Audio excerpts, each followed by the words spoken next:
네, 안녕하세요. 김용필의 동포세계입니다. 네, 오늘 8월 24일 두 번째 소식으로 여러분들에게 인사를 드리도록 하겠습니다. 이번에는 지금 한참 대통령 선거 분위기가 무르익어 가고 있습니다. 아직까지는 뭐 각 당별로 경선이 좀 치열하게 이루어지고 있는 그런 분위기인데요. 이런 때에 이 재동포와 관련돼서 이 공약을 발표한 후보가 있어서 좀 여러분들에게 전해드리고자 합니다. 이 더불어민주당의 이 여건이죠. 거기에 유력한 대통령 후보로 나선 이 이재명 경기도 도지사가요. 이 재국민과 재동포를 위해서 글로벌 한인공동체 구성, 그리고 재해동포 기본법 제정, 재해동포청 설립을 이 공약으로 이 발표를 했습니다. 그래서 상당히 지금 환영할 만한 일이다 이렇게 생각을 하는데요. 그래서 이거를 놓고 왜 이것이 환영할 만한 일인지, 그리고 이재명 지사가 어떤 배경에서 이런 공약을 발표하게 되었는지, 그리고 이제 대통령 선거철이 본격화가 되면은요, 이 각 대통령으로 나선 후보들이 이 정책 공약 이런 거를 발표를 할 텐데요. 그래서 이들에게도 이 재동포 문제에 좀 관심을 갖고 좀 정책을 제안을 하고 비전을 제시할 수 있도록 하는 그런 노력들이 필요하다 생각이 듭니다. 그래서 그렇게 하려면 어떻게 우리가 나가야 될지 한번 이런 부분들도 한번 같이 생각을 해보는 그런 시간을 이 시간 좀 가져보고자 합니다. 먼저 뭐 이재명 지사는요, 지난 8월 24일 서울 동교동에 있는 김대중 전 대통령 사저에서 기자회견을 열고 이 통일 외교 분야 대선 공약을 발표를 했습니다. 이 대선 공약 통일 외교 분야 뭐 한 용어로 이제 압축 표현하면 실용주의였습니다. 실용주의. 그리고 이제 크게 5가지로 구분을 해서 구체적으로 좀 공약을 발표를 했는데요. 일단은 북핵 문제를 실용적으로 접근을 하겠다는 거고요. 또 한반도 평화 경제 체제를 수립을 하겠다. 또 실용적인 대북 정책을 실시하겠다. 또 국익 중심의 실용 외교를 펼치겠다. 또 국민의 삶에 기여하는 실용 외교를 펼치겠다. 뭐 이런 내용입니다. 그래서 상당히 실용주의를 앞세우는 그런 통일 외교 분야 공약을 내걸었는데요. 이 중에서 이 국민의 삶에 기여하는 실용 외교 이 분야를 발표를 하면서 이 재동포 관련 내용을 또 이렇게 포함을 해서 발표를 한 겁니다. 오마이뉴스가 8월 20일 보도한 내용을 보면은요, 이를 위해서 외교 주체를 다원화하고 경제 외교를 강화하는 한편 재외 국민과 재외 동포를 종합적이고 체계적으로 지원하기 위해서 재외동포 기본법을 제정하고 재해동포청을 설립하겠다 이렇게 밝혔다고 오마이뉴스가 보도를 했습니다. 뭐 여러분들에게 앞서 제가 여러 차례 이 재해동포 기본법이 왜 필요한지, 그리고 재해동포 전담기구인 재해동포청 설립이 왜 필요한지 이렇게 좀 누차 말씀을 드렸기 때문에 제가 뭐 이 시간에는 그렇게 구체적으로는 말씀드리지는 않겠습니다. 어쨌든 이런 측면에서 이제는 이재명 경기도지사 어떻게 보면 지금 여권에서 유력 후보로 이렇게 좀 떠오르고 있는데요. 이렇게 재동포 문제에 관심 갖고 이런 공약을 내걸었다는 것은 상당히 환영할 만한 일이고 상당히 의미가 있다 이렇게 생각이 듭니다. 그렇다면 왜 이재명 지사가 이 재동포에 관심을 갖고 이렇게 공약까지 내놓게 되었을까? 제가 이제는 크게 두 가지로 봤습니다. 일단은요, 경기도라는 지리적 위치, 거기서 경기도 도지사를 지금 4년 가까이 이렇게 해오고 있는 상황이잖아요. 그렇기 때문에 이 경기도가 이 재동포 사회에 각별한 관심을 이렇게 기울이고 있다는 점을 제가 지금 기사를 통해서도 이렇게 볼 수가 있었습니다. 지난 2019년 4월 14일은요, 경기 일보에 난 건데요. 세계 재외동포 경기도 거점 유기적 관계 맺고 활약을, 그리고 재외동포 초청 코리안 디아스포라 국제학술 컨퍼런스 개최, 뭐 이렇게 지금 제목으로 기사가 나간 게 있습니다. 경기도에는 이 국내 체류 동포들 중에서도 이 점점점 이렇게 체류하는 인구가 많이 늘어나고 있는 지역입니다.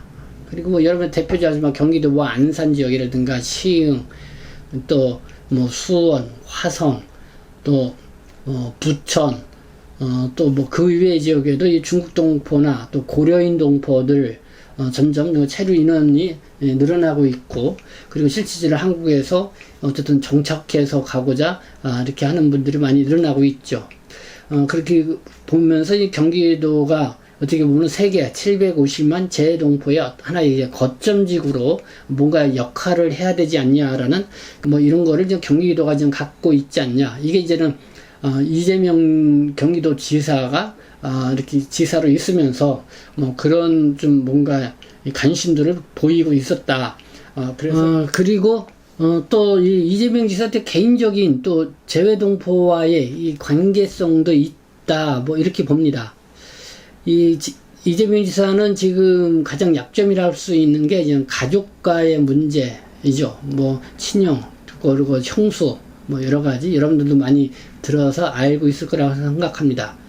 그래서 이 문제 때문에 뭐 집권 남용 뭐 이런 걸로 인해서 당선 무효형 선고를 받아서 이 지사직을 더 이상 수행하기 어려운 그런 상황에 처해 있었습니다.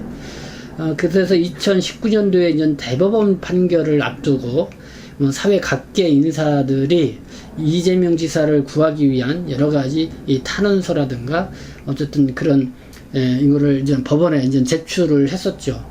그때 이제 34개국의 재외동포들도 동참을 해서 이 탄원서를 제출을 해서 또 관심을 끌었었습니다. 어쨌든 뭐 이런 노력들이 있어서 그런지 모르겠지만 이재명 지사는 이 대법원 판결에서 이 무죄 취지 판결을 받게 돼서요. 계속 이제 경기도 도지사 주의를 유지해 갈 수 있게 되었고, 그리고 정치 활동도 어떻게 보면 계속 할 수 있게 되었다는 것이죠.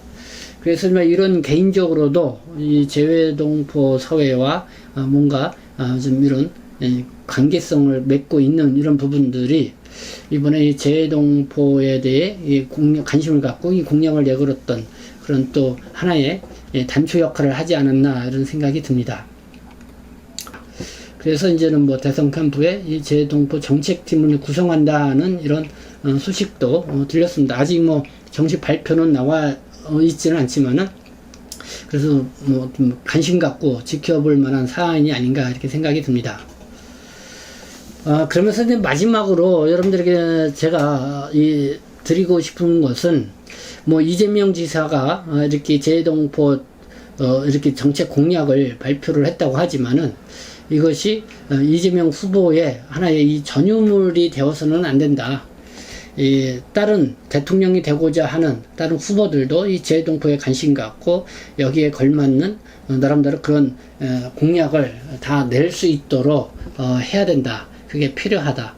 그럴 때 전 국민적인 이 재외동포에 대한 관심을 갖고 뭔가 새로운 변화를 이끌어낼 수 있다. 저는 그렇게 생각이 듭니다. 그러니까 이 공약으로 내건 것이 중요한 것이 아니죠. 공약을 내걸었을 때 얼마나 관심과 이 호응을 이끌어내는 거냐.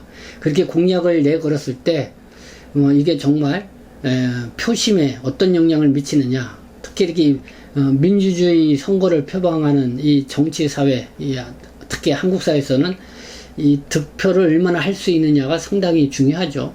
공약을 내걸었지만은 별로 관심도 없고 뭐 시시무지하다 뭐 그렇게 하면은 그냥 사장돼 버리는 것이죠. 그러나 이런 걸 공약을 내걸었을 때 관심도 많고 뭐 여기에 대해서 상당히 표를 얻는데도 유리하다 생각하면은 더욱 적극적인 관심을 갖게 되는 게 지금 민주주의 사회에서는 어쩔 수 없는 상황이다. 그렇기 위해서 우리 동포들의 역량과 의지를 좀 끌어모아서 그런 한 목소리를 낼 필요가 있는데요. 저는 이렇게 생각합니다. 앞으로 이제는 한국사, 대한민국에서 대통령이 되겠다고 하는 사람이라고 하면은 이제는 재외동포에 대해서 어떻게 할 것이냐, 나름대로 소견도 밝히고 거기에 대해서 정책 비전도 완전 내놓을 그런 시대가 되지 않았나 이렇게 생각합니다. 그러니까 우리가 보통 이제는 뭐 대통령 선거가 되면 늘 이슈가 되는 게 있죠. 그냥 북한 문제, 북한과의 어떻게 관계를 맺고 어떻게 나갈 것이냐 아주 중요하게 영향을 미치고 있습니다. 그러니까 미국, 중국, 일본과의 관계를 어떻게 맺고 나갈 것이냐 뭐 이런 데 상당히 뭐 중요하게 이렇게 좀 하고 여기에 든 대통령의 소견과 이 비전을 제시를 해야만이 됩니다. 이와 같이 750만 재동포 어떻게 보면 실제적으로 이 국제관계에 있어서의 매개체 역할을 할 수 있는 인적 자원인데요. 뭐 이들하고 이 재동포하고의 어떤 관계를 맺고 나갈 것이냐, 그리고 어떤 정책을 만들어가고 어떤 비전을 제시할 것이냐, 이것이 이제 국민적 관심 사항이 돼서 어쨌든 이 재동포와 국민과의 내국인과의 또는 유기적 관계를 만들어갈 수 있는 그런 정치 통토라 할까요? 그런 거를 만들어가는 것이 필요하다. 이제는 글로벌 경쟁 사회에서 대한민국의 경쟁력을 갖기 위해서는 이 재동포와 함께 하지 않으면 안 된다라는 이런 분위기를 만들어가는 게 상당히 필요하다는 생각이 듭니다. 뭐 이재명 지사가 이렇게 첫 단추로 이 재동포 관련된 정책 공약을 내서 상당히 환영할 만한 일이다. 그러나 이게 결국 이재명 지사야로 끝나는 것이 아니라 대통령이 되고자 하는 모든 후보들이 다 재동포에 관심 갖고 여기에도 맞먹는 그런 공약과 비전을 제시를 하도록 우리가 이 분위기를 만들어가는 것이 필요하다. 그래서 국민적 관심들을 끌어올려야 된다. 저는 이렇게 생각합니다. 네, 오늘 어쨌든 이 재동포 사회의 초당적 역량을 결집하고 그렇게 나가는데 우리가 좀 더 힘을 모아야 되지 않나 이렇게 생각이 듭니다. 네, 지금까지 시청해 주셔서 감사합니다. 저는 동포세계신문 대표 건축장 김용필이었습니다.